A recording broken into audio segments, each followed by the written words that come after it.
Alright, the executives have flown home, the hotel lobbies in Orlando are empty, and the 2025 winter meetings are officially a wrap.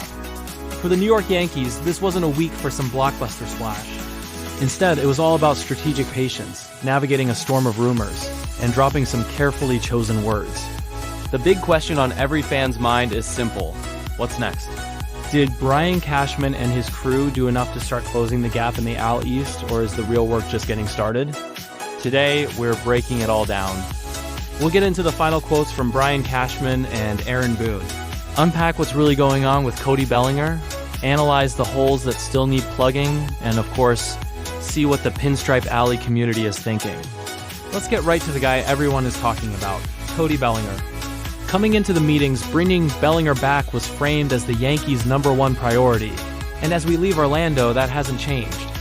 After a fantastic season in the Bronx, we were talking 29 homers and 98 RBEs.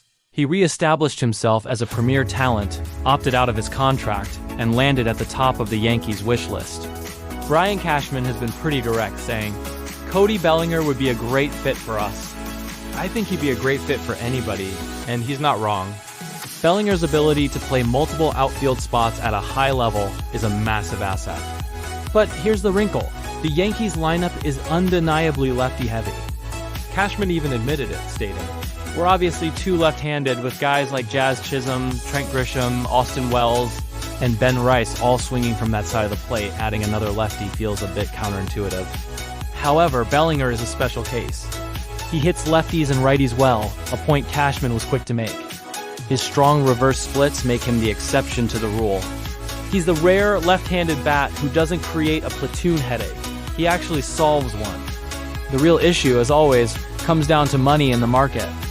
Bellinger's agent, the one and only Scott Boras, is in no hurry to sign a deal. Word from the meetings is that serious numbers haven't even been thrown around yet, and this whole saga could easily drag into January. Boras has been a maestro at building a market, dropping cryptic clues to the media that hint at as many as 8 interested teams, including the Mets, Dodgers, Blue Jays, and Giants. Some insiders in the Yankees front office are reportedly convinced it's a lost cause, especially if the Dodgers get serious about a reunion. The rumored price tag is somewhere around 6 years and $180 million, a number the Yankees are said to be balking at. This leaves Cashman in a classic standoff. He wants the player is a perfect fit, but the price might be too steep, especially with other roster needs.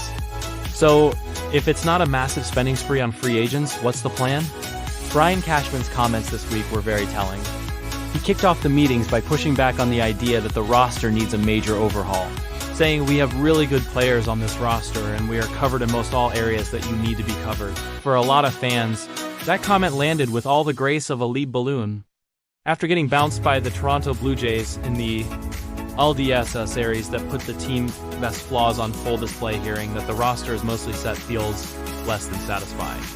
But this is pure, uncut Cashman speak. It's a public statement designed to project confidence and, more importantly, to manage expectations.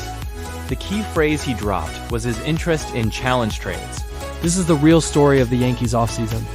Owner Hal Steinbrenner has mentioned a preference to get the payroll under $300 million, a slight step back from last year. With Trent Grisham's surprise acceptance of the qualifying offer, the payroll is already sitting around $278 million. That doesn't leave much wiggle room for a $180 million deal for Bellinger and other major additions. This makes trades the most logical path forward. Cashman is hunting for deals where the Yankees can swap players to improve roster balance without blowing up the payroll. He's openly admitted the team is too left-handed and needs to balance the lineup. This could mean a move involving one of the Yankees' younger lefty bats to bring in a right-handed hitter or a high-leverage bullpen arm. He even said he's open-minded about trading top-tier prospects, which should serve as notice to the rest of the league. The message is clear. The checkbook might not be wide open for every free agent, but the trade lines are definitely humming. Alright, we've talked about Bellinger and Cashman's game of chess. It's a lot, and it seems like this offseason is going to be a slow burn.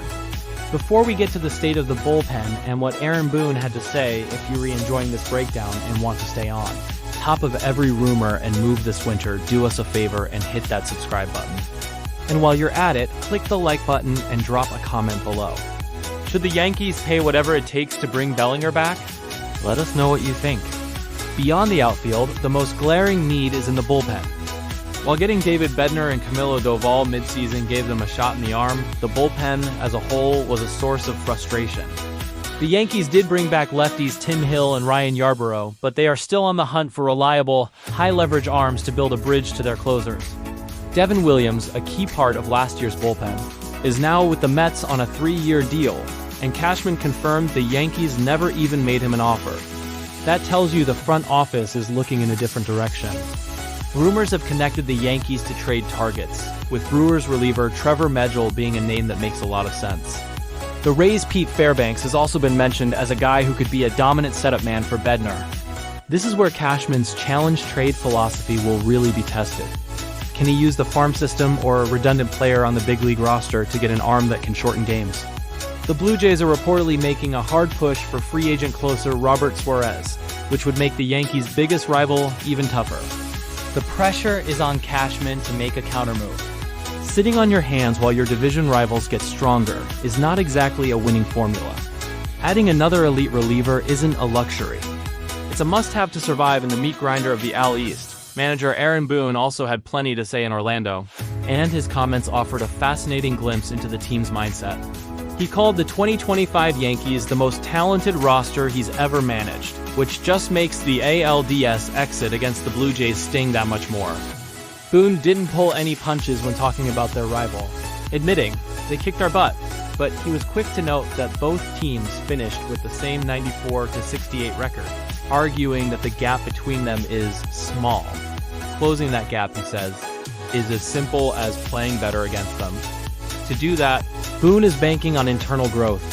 He kept bringing up the core of young players who stepped up last year, guys like Jason Dominguez, Austin Wells, and Ben Rice, as the key to future success.